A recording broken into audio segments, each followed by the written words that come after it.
Buenas. Nuestro grupo está conformado por Santiago Corpus, María Gabriela Peña, Mariana Redondo. y Jesús Gutiérrez. Y ahora vamos con el video.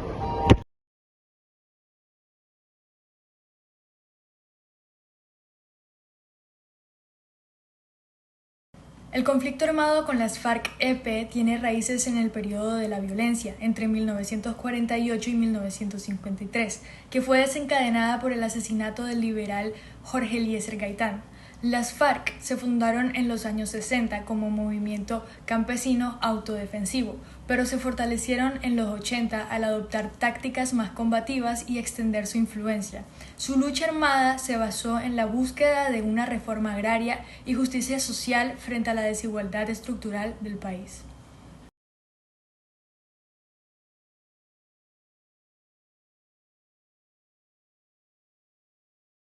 El conflicto surgió por la profunda desigualdad socioeconómica y la exclusión política, agravadas por el desplazamiento de campesinos debido al crecimiento de la agricultura de exportación en el siglo XIX.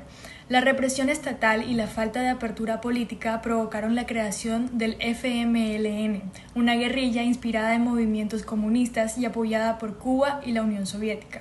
En el contexto de la Guerra Fría, Estados Unidos respaldó al gobierno salvadoreño, aumentando la intensidad de la guerra.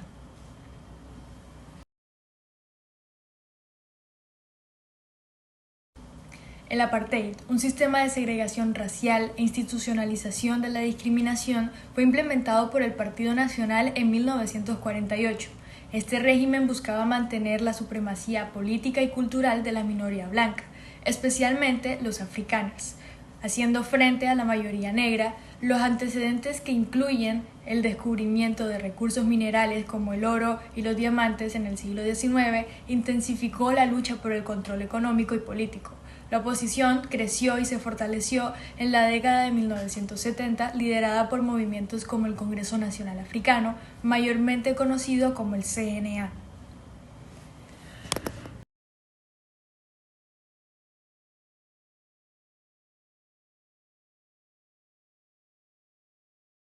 Los principales actores en Sudáfrica fueron Nelson Mandela, quien fue el líder del CNA y la figura clave en la transición de la democracia. Luego tenemos a Frédéric de Klerk, quien fue el presidente que inició las reformas para poder desmontar el apartheid. Luego, Steve Biko y Desmond Tutu, quienes fueron activistas y pacifistas que lucharon contra la segregación. El CNA fue el movimiento político y su brazo armado. Luego, los actores principales en El Salvador vendrían siendo el FMLN, quien fue la principal guerrilla insurgente, el ejército salvadoreño, quien fue respaldado por Estados Unidos para combatir la guerrilla, José Napoleón Duarte y Alfredo Cristiani, quienes fueron los líderes políticos claves en la transición hacia la paz. Luego tenemos los actores principales en Colombia, quien fue el gobierno de Juan Manuel Santos, el cual promovió el proceso de paz, las FARC-EP, quien fue la guerrilla liderada por Timochenko, y los mediadores internacionales, como Cuba y Noruega, quienes fueron los garantes del proceso de paz en Colombia.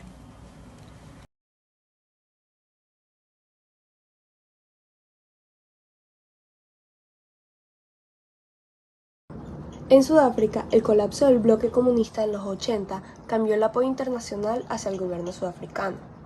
Sanciones económicas, aislamiento político y boicots deportivos llevaron al debilitamiento del apartheid. Frédéric de Klerk impulsó reformas que incluyeron la liberación de Mandela y la derogación de leyes discriminatorias. Mientras tanto, en El Salvador, el estancamiento militar entre el gobierno y el FMLN, sumado a la presión internacional y la mediación de la ONU, facilitó el inicio de diálogos. Estados Unidos condicionó su apoyo al gobierno salvadoreño a la mejora de los derechos humanos y la democratización del país. Y en Colombia, el proceso fue posible gracias a la elección de negociadores expertos, el apoyo de países garantes como Cuba y Noruega y la participación de víctimas en las negociaciones. La inclusión de militares en los diálogos y un enfoque en la justicia transicional también fueron clave.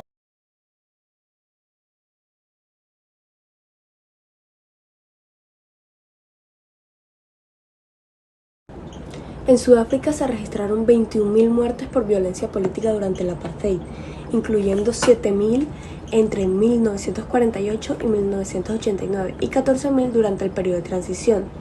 Hubo graves desigualdades económicas y sociales. Más del 40% de la población negra estaba desempleada hacia los 90. En El Salvador, el conflicto de 1981 y 1992 dejó más de 80.000 muertos y casi 2 millones de desplazados. La economía sufrió daños graves, con pérdidas materiales de 80 millones de dólares por una ofensiva guerrillera en 1990. La utilización de niños soldados agravó los impactos sociales. Y en Colombia, entre 1985 y 2018, el conflicto dejó 450.000 muertos, de los cuales el 80% eran civiles.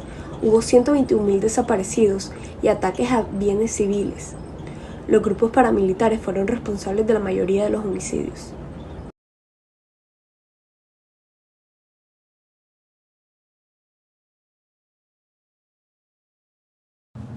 ¿Qué ganó cada país con la firma de la paz y cuándo se dio en cada caso? En Sudáfrica, en 1994, el fin del apartheid permitió elecciones democráticas, la integración internacional y el fin de sanciones económicas. Esto generó estabilidad política y un crecimiento económico sostenido. Para El Salvador, en 1992, con los acuerdos de Chapultepec, crearon instituciones como la Policía Nacional Civil y reformaron las Fuerzas Armadas. La paz permitió estabilidad política y oportunidades de desarrollo económico. Con Colombia, en 2016 se implementó un sistema de justicia transicional y se fortalecieron los derechos de minorías, la participación de excombatientes en proyectos productivos y la integración del Partido Comunes fortalecieron la democracia.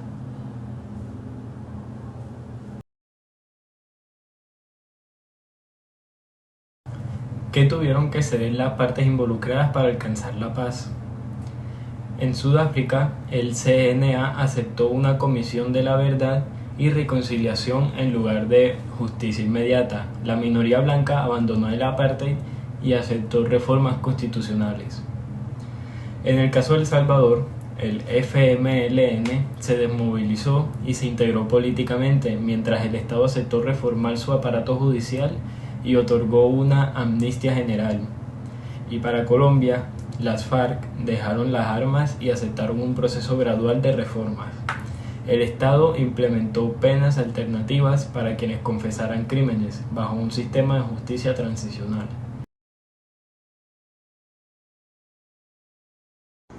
Ok, ¿qué beneficios trajo la paz? En el caso de Sudáfrica, tenemos la reintegración económica internacional, mayor inversión extranjera y turismo. La estabilidad política impulsó el crecimiento económico. En el caso de El Salvador, las reformas económicas promovieron un desarrollo más inclusivo y equitativo, la estabilidad política trajo inversión extranjera y mejoró las condiciones sociales. Y en el caso de Colombia, el proceso permitió la reparación a víctimas, el regreso de las familias desplazadas y un crecimiento económico proyectado del 0,1 al 1% anual. Además, se fortaleció la participación democrática y el desarrollo rural.